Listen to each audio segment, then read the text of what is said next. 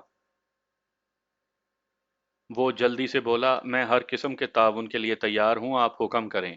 دیکھو بھائی، یہ تو ظاہر ہے کہ ڈاکوؤں کی کارروائی کسی بھیانک انتقام کا نتیجہ ہے۔ یہ تم دونوں میں سے کسی کے دشمن کا بھی کارنامہ ہو سکتا ہے۔ یہ دشمنی عارف یا رافعہ سے بھی ممکن ہے۔ ڈاکوؤں نے بھری پوری بارات پر شب خون مار کر دلہے کو قتل کیا اور دلہن کو زیورات کے صندوق سمیت اٹھا کر لے گئے۔ صندوق کا قصہ میں تمہیں سنا چکا ہوں۔ تم دونوں نے صندوق کو شناخت بھی کر لیا ہے۔ جنگل سے واپسی پر تالا ٹوٹا ہوا وہ خالی صندوق ہم اپنے ساتھ لیتے آئے تھے۔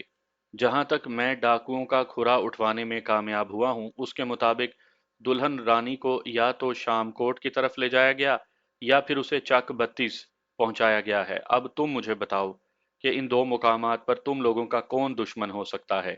اللہ بخش نے کہا کہ شام کوٹ میں تو میری چھوٹی سالی سلمہ رہتی ہے۔ وہ بیچاری بیوہ ہے اور اپنے جھلے بیٹے کے ساتھ زندگی گزار رہی ہے۔ سلمہ کا ہمارے گھر میں آنا جانا ہے۔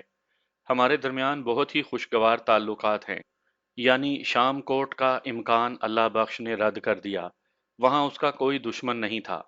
پھر میں نے خدا بخش کی آنکھوں میں دیکھتے ہوئے پوچھا، کیا تمہارا کوئی دشمن شام کوٹ سے تعلق رکھتا ہے؟ نہ کوئی دوست اور نہ ہی کوئی دشمن، وہ قطعیت سے بولا۔ اس طرف میرا کبھی جانا نہیں ہوا۔ میں نے کہا پھر زیادہ امکان اس بات کا ہے کہ شام کوٹ کی جانب بڑھنے والے دو گھڑ سوار یعنی ایک گھوڑے پر سوار دو افراد آگے جا کر کہیں اور مڑ گئے ہوں گے۔ یہ بھی ہو سکتا ہے وہ تھوڑا فاصلہ رکھ کر جنگل کے ساتھ ساتھ مغرب کی جانب بڑھ رہے ہوں اور بالآخر کسی مقام پر وہ اپنے ساتھیوں سے جا ملے ہوں۔ اس قسم کی چکر بازی وہ جنگل کے جنوبی حصے میں کر چکے ہیں۔ پولیس یا پیچھا کرنے والوں کو گمراہ کرنے کے لیے وہ اس قسم کی چال چل سکتے ہیں۔ دشمن کو کبھی بے وقوف نہیں سمجھنا چاہیے۔ اگر بارش نہ ہو جاتی تو میں ڈاکوؤں کی حتمی منزل تک بھی پہنچ ہی جاتا۔ اللہ بخش بڑی توجہ سے میری بات سن رہا تھا۔ میں خاموش ہوا تو اس نے شکستہ لہجے میں سوال کیا، آپ کا مطلب ہے کہ اب میری بیٹی کا کوئی سراغ نہیں مل سکتا؟ اس کے لہجے سے ایک مجبور، ٹوٹے پھوٹے اور چکنا چور باپ کی شکست اور ریخت جھلکتی تھی۔ میں نے توانا آواز میں کہا، میں نے ایسی مایوسی والی تو کوئی بات نہیں کی اللہ بخش۔ میں نے کہا تمہاری بیٹی تک رسائی حاصل کرنے کا سراغ تو اب اور بھی واضح ہو گیا۔ ہم اگر چک 32 پر توجہ مرکوز کر دیں تو ہمیں کامیابی مل سکتی ہے۔ چک 32؟ اللہ بخش اچھل پڑا۔ یہ تو میرا ہی چک ہے۔ رانی کو بارات میں سے اغوا کر کے وہاں کون اور کیوں پہنچا سکتا ہے؟ کیوں کا جواب تو بعد میں بھی حاصل کیا جا سکتا ہے، لیکن کون کا سیدھا سیدھا مطلب ہے تمہارا دشمن۔ چک 32 میں مجھ سے ایسی بھیانک دشمنی کون کرے گا؟ یہ تو تم ہی بتاؤ گے اللہ بخش، میں نے سرسراتی ہوئی آواز میں کہا۔ پتہ نہیں آپ کس قسم کی بجارتیں بوجھ رہے ہیں۔ میں نے اسے خدا بخش، بشارت اور الیاس سے متعلق حاصل ہونے والی رنجشی معلومات سے آگاہ کیا اور آخر میں کہا، یہ بھی تو ہو سکتا ہے کہ اس خونی واردات کے پیچھے بشارت یا الیاس کا کوئی ہاتھ ہو۔ اس امکان کو نظر انداز تو نہیں کیا جا سکتا۔ وہ بولا، تھانے دار صاحب، یہ سچ ہے کہ میں ان باپ بیٹے کو قطعی پسند نہیں کرتا۔ یہی وجہ ہے کہ جب ختیجہ نے رانی اور بشارت کے رشتے کی بات کی تو میں نے صاف انکار کر دیا۔ اس پر ختیجہ کافی دنوں تک مجھ سے ناراض بھی رہی۔ بہرحال میں اپنی ضد پر قائم رہا اور رانی کی شادی اپنے بھتیجے عارف سے کر دی۔ رشتے کے اس معاملے پر ظاہر ہے الیاس کو بھی میری ضد سے اچھی خاصی تکلیف پہنچی ہوگی، لیکن اس نے کسی قابل ذکر رد عمل کا مظاہرہ نہیں کیا۔ ہمارے درمیان پہلے بھی الیک سلیک نہیں تھی، اس لیے مجھے اس کی ناراضگی کا احساس نہیں۔ ختیجہ نے الیاس کو رانی کی شادی میں شرکت کی دعوت دی تھی، لیکن اس گھر سے ایک بچہ بھی ہماری خوشی میں شریک نہیں ہوا۔ اس کا غصہ اور ناراضگی اپنی جگہ، لیکن میرا خیال ہے رشتے کی اس معمولی نا پر الیاس یا بشارت اتنا انتہائی قدم نہیں اٹھا سکتے۔ میں نے اپنی ذہن کی پھانس کے زیر اثر کرید جاری رکھتے ہوئے کہا، بعض اوقات رشتے ناتوں کے سلسلے میں کوئی معمولی سی بات بھی کسی بہت بڑے طوفان کا پیش خیمہ ثابت ہو سکتی ہے۔ اولاد کا معاملہ بہت نازک ہوتا ہے۔ ناک اور انا کے چکر میں خون ریز اور سنگین واقعات جنم لیتے میں نے اپنی آنکھوں سے دیکھے ہیں۔ اس نے اس حوالے سے الیاس وغیرہ پر کوئی تبصرہ نہیں کیا اور خاموشی سے مجھے دیکھتا رہا۔ میں نے ٹٹولنے والے انداز میں کہا، میرا اندازہ ہے رانی کے رشتے سے انکار کی وجہ سے الیاس کی نسبت بشارت کو زیادہ دکھ اور تکلیف پہنچی ہوگی۔ میں آپ کی بات نہیں سمجھ سکا، اس نے کہا۔ مجھے پتا چلا ہے کہ بشارت رانی کو پسند کرتا تھا۔ میں نے اسے سمجھانے کی کوشش کی۔ اس اوباش کا کیا ہے؟ اللہ بخش پھٹ پڑا۔ وہ تو پتہ نہیں رانی کے علاوہ بھی چک کی کتنی لڑکیوں کو گندی نظر سے دیکھتا ہے۔ اسے پسند کرنا تو نہیں کہتے۔ بشارت کی ایسی ہی اوچھی حرکتوں کی وجہ سے میں اس سے نفرت کرتا ہوں۔ بیٹی کا رشتہ دینا تو دور کی بات ہے، میں تو ان باپ بیٹے کی شکل تک دیکھنے کا روادار نہیں۔ میں نے نہایت ہی محتاط انداز میں ایک حساس سوال کیا۔ میری بات کا برا نہیں منانا اللہ بخش، یہ بات میں اس حوالے سے پوچھ رہا ہوں کہ تمہاری بیوی کی خواہش تھی کہ اپنی بیٹی کی شادی بھتیجے سے کر دے۔ اس سلسلے میں ظاہر ہے رانی سے بھی اس کی بات چیت ہوتی ہوگی۔ کیا رانی بھی بشارت کو پسند کرتی تھی؟ سوال ہی پیدا نہیں ہوتا، وہ چٹخ کر بولا۔ میں اپنی بیٹی کو اچھی طرح جانتا ہوں، وہ اس قسم کی حماقت کرنے کے بارے میں سوچ بھی نہیں سکتی۔ بشارت کا کردار کسی سے چھپا ہوا نہیں۔ میں نے اس کے دعوے کو چیلنج نہیں کیا۔ وہ اس وقت غم و اندوہ کی جس لہر کی لپیٹ میں تھا، وہ اس بات کی متقاضی تھی کہ اللہ بخش کے جذبات اور احساسات کو کم سے کم ٹچ کیا جائے۔ میں نے بات چیت کے زاویے کو تھوڑا سا بدلا۔ اللہ بخش، حالات و واقعات اس وقت جو نقشہ ترتیب دے رہے ہیں، اس کی حدود و قیود کا تقاضا ہے کہ الیاس اور بشارت کو اچھی طرح چیک کیا جائے۔ آپ چاہے جسے مرضی چیک کریں، کچھ بھی کریں، لیکن خدا را کسی طرح میری رانو مجھے واپس دلا دیں۔ تم فکر نہ کرو اللہ بخش، میں بہت جلد تمہاری بیٹی کو بازیاب کروا لوں گا۔ پھر میں نے خدا بخش سے کہا، تمہارا غم اپنی جگہ، لیکن میں تمہیں یقین دلاتا ہوں تمہارے جوان جہان بیٹے کا قاتل جلد ہی میری گرفت میں ہوگا۔ اللہ بخش، میں نے دلہن کے باپ سے کہا، تم واپس جاؤ اور چک 32 میں رہتے ہوئے اپنی آنکھوں اور کانوں کو کھلا رکھو۔ اگر تمہیں الیاس یا بشارت کے بارے میں کوئی بھی اہم بات معلوم ہو تو فوراً مجھے اطلاع دینا۔ ویسے میں بھی پہلی فرصت میں ادھر کا چکر لگانے والا ہوں۔ کیا وہ دونوں باپ بیٹا اس وقت چک 32 میں ہیں؟ مجھے نہیں پتا جناب، وہ بیزاری سے بولا۔ ان سے میرا کوئی میل جول نہیں، جس گاؤں نہ جانا ہو اس کے کوس گننے کا کیا فائدہ؟ میں نے کہا، اگر نہیں جانتے تو جاننے کی کوشش کرو، اس طرح کوئی مفید بات نکل کر سامنے آئے گی۔ انشاءاللہ جلد ہی ہماری چک 32 میں ملاقات ہوگی۔ میں ذرا چک 84 میں جا کر پہلے اپنی بھابھی سے تعزیت کر لوں، سلمہ کی خیر خیریت بھی دریافت کرنی ہے، میں شام تک ہی واپس جا سکوں گا۔ ٹھیک ہے، میں نے یہ کہتے ہوئے انہیں کمرے سے رخصت کر دیا۔ پھر میں نے حوالدار خیبر خان کو اپنے پاس بلایا اور اسے ہدایت کی کہ چک 32 اور چک 84 سے تعلق رکھنے والے جو افراد اس وقت تھانے میں موجود ہیں، ان میں سے چھانٹ کر 2-4 افراد سے وہ پوچھ تاچھ کرے، اللہ بخش اور خدا بخش کو چھوڑ کر۔ ہو سکتا ہے کہ کوئی اہم نکتہ ہاتھ آ جائے۔ شام سے تھوڑی دیر پہلے اے ایس آئی ظاہر علی بھی واپس آ گیا۔ اس نے چک 32 کی جو رپورٹ پیش کی اس کے مطابق الیاس اپنے گھر میں موجود تھا، مگر بشارت کو پورے چک میں کہیں نہیں دیکھا گیا۔ اس نے مختلف لوگوں سے بشارت کے بارے میں جو معلومات اکٹھی کی، ان کی روح سے بشارت 10 اکتوبر کی صبح چک 32 سے نکل گیا تھا۔ ایک دو افراد نے یہ شک بھی ظاہر کیا کہ بشارت دوپہر میں انہیں چک میں دکھائی دیا تھا، تاہم اس سے ان کی بات چیت نہیں ہوئی تھی۔ ظاہر علی نے الیاس کو ٹچ کرنے کی کوشش نہیں کی تھی، اور یہ میری ہی ہدایت کا نتیجہ تھا۔ میں دیکھ بھال کر ان لوگوں پر پکا ہاتھ ڈالنا چاہتا تھا۔ اگر وہ واقعی ان جرائم میں ملوث تھے تو کچا ہاتھ ڈالنے سے کسی چکنی مچھلی کی مانند ہاتھ سے پھسل بھی سکتے تھے۔ 10 اکتوبر وہی تاریخ تھی جب چک 32 میں عارف اور رافیہ کا نکاح ہوا تھا۔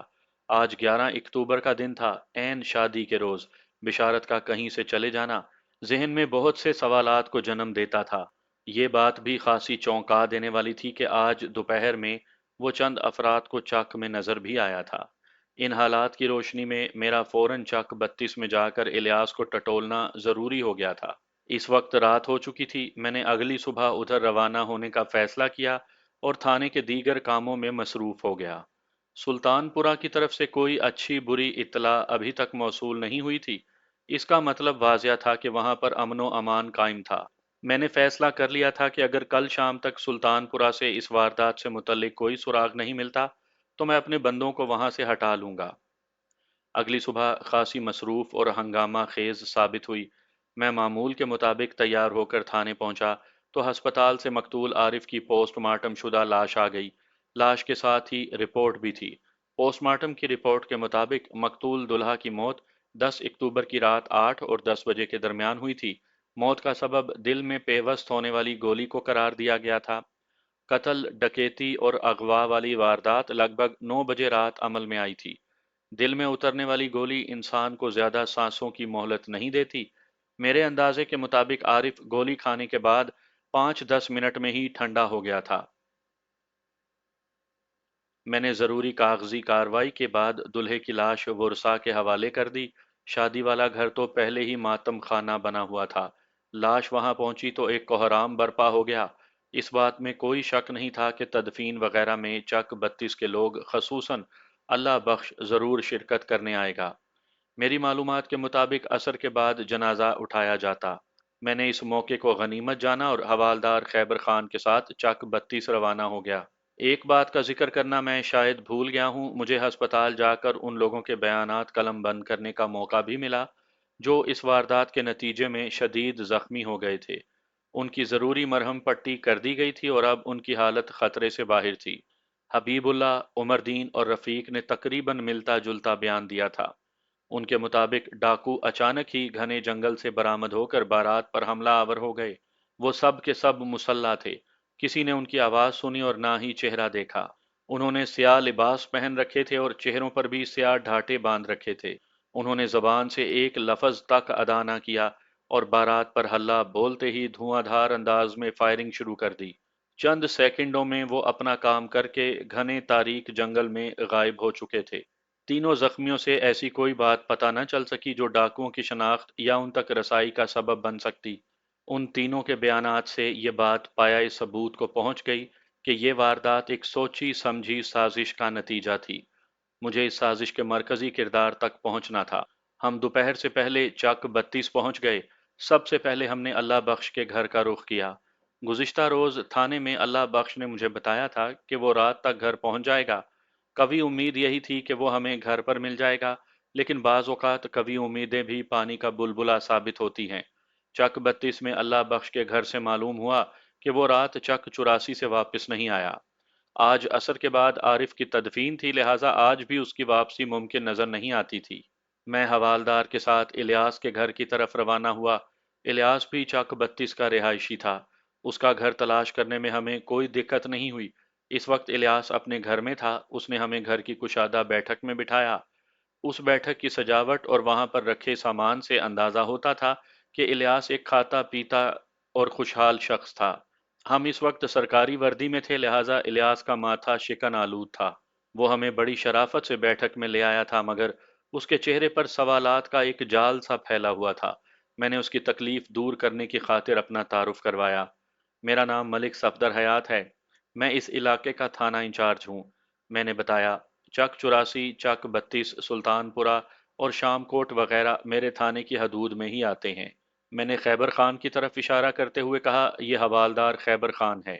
الیاس نے کہا، میں نے آپ کا نام تو سن رکھا ہے، لیکن روبرو ملاقات پہلی مرتبہ ہو رہی ہے۔ آپ کے بارے میں مشہور ہے کہ آپ بڑے کڑک تھانے دار ہیں۔ میں نے کہا، تم نے ٹھیک سنا ہے، میں اصولوں پر سودے بازی نہیں کرتا۔ آپ سے مل کر بہت خوشی ہوئی۔ اس کا آخری جملہ بالکل کھوکھلا تھا۔ میں نے بدستور اس کی آنکھوں میں جھانکتے ہوئے ٹھوس لہجے میں کہا، الیاس، ممکن ہے اس ملاقات کے آخر میں تمہیں اپنے بیان کو تبدیل کرنا پڑے۔ اس نے چونک کر مجھے دیکھا۔ میں سمجھا نہیں۔ ہو سکتا ہے، میں نے اسے سمجھایا، جب میں تمہیں ہماری آمد کی غرض و غایت کا بتاؤں تو تم یہ کہنے کی توفیق سے محروم ہو چکے ہو کہ آپ سے مل کر بہت خوشی ہوئی۔ اس کے چہرے پر ایک رنگ سا آ کر گزر گیا۔ تاہم خود کو مضبوط ظاہر کرنے کی کوشش کرتے ہوئے اس نے کہا، ملک صاحب، آپ بہت الجھی ہوئی اور ڈرانے والی باتیں کرتے ہیں۔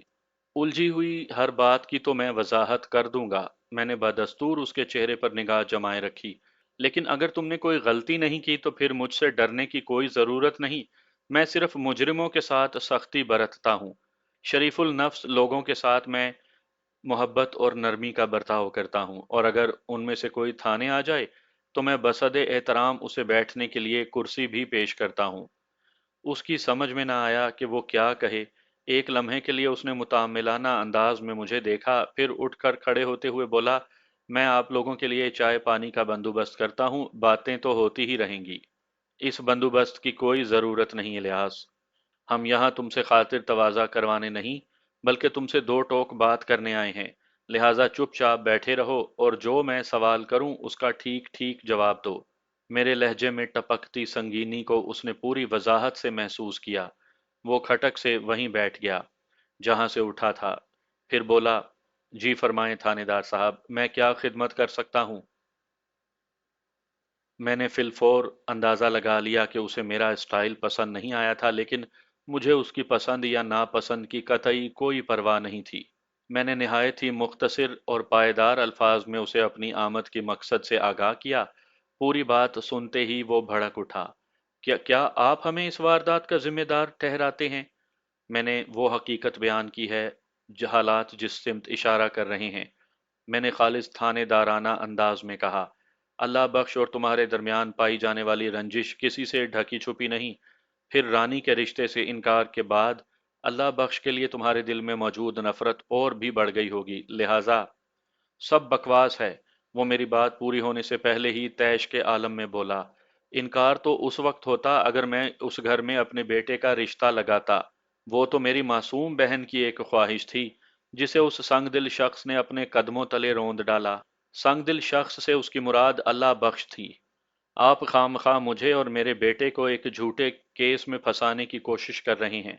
وہ پاؤں پٹکتے ہوئے بولا، عارف کے قتل یا رافیہ کے اغوا سے ہمارا کوئی تعلق واسطہ نہیں، بلکہ مجھے اس واقعے کا دلی افسوس ہے۔ اللہ بخش سے اختلافات رہے ایک طرف، مگر یہ میری بہن کی بیٹی کا بھی معاملہ ہے۔ میری خواہش ہے کہ رانی جلد از جلد بازیاب ہو جائے، بشارت اسی سلسلے میں گھر سے نکلا ہوا ہے۔ الیاس کے آخری جملے نے مجھے اچھلنے پر مجبور کر دیا۔ میں نے اضطراری انداز میں سوال کیا، بشارت کہاں گیا ہے؟ میں نے بتایا ہے نا، وہ رانی کی تلاش میں نکلا ہے۔ کب؟ کدھر؟ بے ساختہ میری زبان سے خارج ہوا۔ الیاس نے جواب دیا، کدھر کے بارے میں تو پتہ نہیں، البتہ یہ ضرور بتا سکتا ہوں کہ وہ 11 اکتوبر کی دوپہر کو یہاں سے روانہ ہوا اور آج 12 اکتوبر ہے، اسے گئے ہوئے لگ بھگ 24 گھنٹے گزر گئے ہیں۔ اب تو مجھے اس کی طرف سے بھی فکر ہونے لگی ہے۔ وہ گلے میں بندوق لٹکا کر اور گھوڑے پر سوار ہو کر گھر سے نکلا تھا، اللہ اسے محفوظ رکھے۔ ایک لمحے کو مجھے محسوس ہوا جیسے الیاس مجھے چکر دینے کی کوشش میں ہو۔ اے ایس آئی نے مجھے بشارت کے بارے میں جو رپورٹ دی تھی اس کے مطابق وہ 10 اکتوبر کی صبح چک 32 سے نکلا تھا، پھر 11 اکتوبر کی دوپہر اسے دوبارہ مذکورہ چک میں دیکھا گیا، اس کے بعد سے وہ اب تک غائب تھا۔ میں نے کہا، تمہارے بیان کے مطابق وہ گزشتہ روز دوپہر کے وقت رانی کو ڈھونڈنے کے لیے گھوڑے پر سوار ہو کر گھر سے نکلا تھا، اس سے پہلے وہ کہاں تھا؟ اس سے پہلے؟ وہ چونک کر مجھے دیکھنے لگا۔ میں نے ایک ایک لفظ پر زور دیتے ہوئے کہا، ہاں، اس سے پہلے۔ میری معلومات کے مطابق تمہارا بیٹا بشارت 10 اکتوبر کی صبح چک 32 سے نکلا تھا اور اس کی واپسی 11 اکتوبر کی دوپہر کو ہوئی تھی۔ بتاؤ اس دوران میں وہ چک سے باہر کیوں رہا؟ اوہ، تو آپ یہ پوچھ رہے ہیں۔ وہ اقبال نگر گیا تھا ایک دن کے لیے۔ اقبال نگر چک بتی سے کوئی 15-16 میل دور مغرب میں واقع تھا۔ یہ علاقہ میرے تھانے کی حدود سے باہر تھا۔ میں نے ٹٹولنے والی نظروں سے اپنے سامنے بیٹھے الیاس کو دیکھا اور سنسناتے ہوئے لہجے میں پوچھا، بشارت اقبال نگر کیا لینے گیا تھا؟ وہاں میری بڑی بیٹی رہتی ہے، الیاس نے بتایا، وہ اپنی آپا سے ملنے گیا تھا۔ کل دوپہر کو جب وہ واپس آیا تو اسے بارات کے پیش آنے والے واقعے کی خبر ہوئی۔ اس کی سانس چڑھ گئی اور دماغ سنسنانے لگا۔ مجھ سے بولا کہ ابا، رشتہ جڑنا اور ٹوٹنا تو نصیب کی بات ہے۔ اگر رانی کی شادی مجھ سے نہیں ہو سکی تو کیا ہوا؟ وہ میری پھوپھی کی بیٹی تو ہے نا۔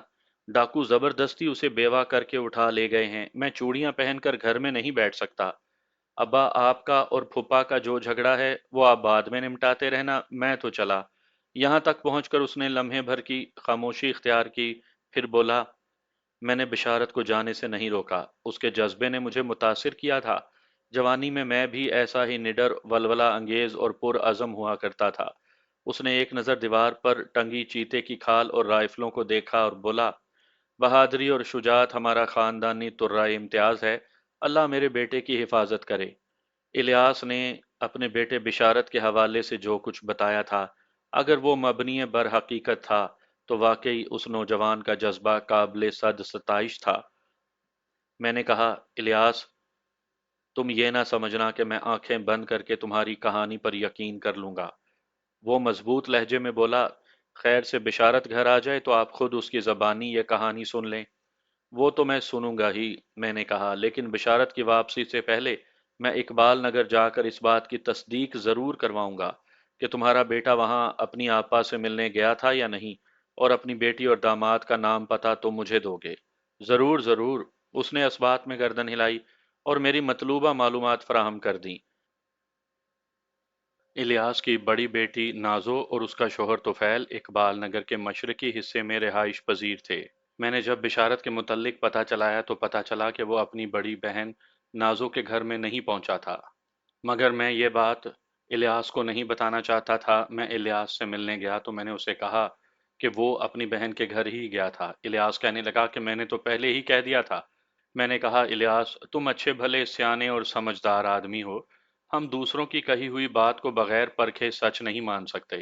قانون کے اپنے کچھ تقاضے ہوتے ہیں، ہمیں کاغذات کا پیٹ بھرنے کے علاوہ اوپر بھی جواب دینا ہوتا ہے۔ میں یہ تمام تر باتیں ایک خاص منصوبے کے تحت کر رہا تھا۔ یہ گویا شکار کی ہوئی مچھلی کو تلنے سے پہلے مسالہ لگانے کے مترادف تھا۔ میں نے اس کی باتوں سے یہ اندازہ تو لگا لیا تھا کہ وہ بیٹے کے جھوٹ سے واقف نہیں تھا۔ بشارت نے اسے یہی بتایا ہوگا کہ 10 اکتوبر کی شام وہ اقبال نگر جا رہا تھا۔ وہ اس جھوٹ کی آڑ میں کیا کیا تماشے دکھاتا رہا تھا، یہ جاننے کے لیے مجھے اس کو مطمئن کرنا بھی ضروری تھا، تاکہ بنا بنایا کھیل کسی مرحلے پر بگڑ نہ جائے۔ آپ نے ٹھیک کہا ملک صاحب، میں آپ کی مجبوریوں کو سمجھ سکتا ہوں۔ آپ ہماری طرف سے بے فکر ہو جائیں۔ بس میری دلی خواہش ہے کہ رانی جلد از جلد بازیاب ہو جائے، چاہے اسے پولیس والے بازیاب کروائیں یا میرا بیٹا، اس سے کیا فرق پڑتا ہے۔ میں نے کہا کہ جیسے ہی بشارت واپس آئے تو تم فوراً اسے میرے پاس لے کر آ جانا، تاکہ ہماری تلاش اور ہماری تفتیش معاون ثابت ہو۔ پھر میں اس سے پرجوش مصافحہ کر کے واپسی کی راستے میں آ گیا۔ میں نے واپس تھانے آ کر اہلکاروں پر مشتمل 3 پولیس پارٹیاں ترتیب دیں اور انہیں علاقے میں پھیل جانے کا حکم دیا۔ 13 اکتوبر کا پورا دن کسی اچھے خبر کی انتظار میں گزر گیا۔ بشارت اور رانی کا کوئی سراغ ہاتھ نہ آیا۔ گزشتہ روز عصر کے بعد عارف کی تدفین ہو گئی تھی، اور چک 32 والوں میں سے اکثر کل شام اور کچھ آج صبح واپس چلے گئے تھے۔ جاتے وقت اللہ بخش تھانے آ کر مجھ سے ملا تھا۔ میں نے اقبال نگر والے معاملے سے اسے بے خبر رکھتے ہوئے تسلی اور تشفی دے کر رخصت کر دیا۔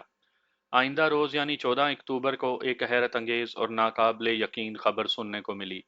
میں اس وقت اپنے کمرے میں بیٹھا رانی کے اغوا کی ڈور کو سوچ بچار کی انگلیوں سے سلجھانے کی کوشش میں مصروف تھا۔ حوالدار نے آ کر اطلاع کی، ملک صاحب، چک 32 سے الیاس اور اس کا بیٹا بشارت آپ سے ملنے آئے ہیں۔ حوالدار کے انداز سے دبا دبا جوش جھلکتا تھا۔ میں اسے اپنی پلاننگ سے اچھی طرح آگاہ کر چکا تھا، لہٰذا کسی بریفنگ کی مزید ضرورت نہیں تھی۔ میں نے آنکھ دبا کر مخصوص انداز میں اشارہ دیا اور کہا، ٹھیک ہے، انہیں میرے پاس بھیج دو۔ تھوڑی دیر کے بعد وہ دونوں باپ بیٹا میرے سامنے کرسیوں پر تھے۔ حوالدار خیبر انہیں کمرے میں پہنچانے کے بعد بشارت کے عقب میں مستعد کھڑا ہو گیا تو میں ان کی طرف متوجہ ہوا۔ الیاس نے بڑے فخریہ انداز میں مجھے اپنے بیٹے کے کارنامے سے آگاہ کیا، جس کے مطابق بشارت تلاش بسیار کے بعد رانی کو ڈھونڈ نکالنے میں کامیاب ہو گیا تھا۔ یہ معلومات انکشاف انگیز ہونے کے ساتھ ہی تہلکہ خیز بھی تھیں، لیکن میں نے اپنی حرکات و سکنات سے کسی قسم کا اضطرار ظاہر نہیں ہونے دیا، اور گمبھیر لہجے میں بشارت سے پوچھا، رانی اب کہاں ہے؟ وہ توقع کر رہے ہوں گے کہ میں ان سے دریافت کروں گا کہ رانی اسے کہاں سے ملی۔ میرے اس غیر متوقع سوال نے بشارت کو گڑبڑا دیا۔ وہ جز بز ہوتے ہوئے بولا، وہ اپنے گھر میں ہے، میرا مطلب ہے پھپھو ختیجہ کے پاس۔ میں اس دوران میں گہری نظر سے بشارت کا جائزہ لے رہا تھا۔ اس کی عمر 26 سال کے قریب ہوگی، آنکھوں سے مکاری مترشح تھی، صحت قابل رشک اور انداز لفنگوں جیسا۔ وہ بڑی صورت سے آنکھیں گھمانے کا عادی تھا۔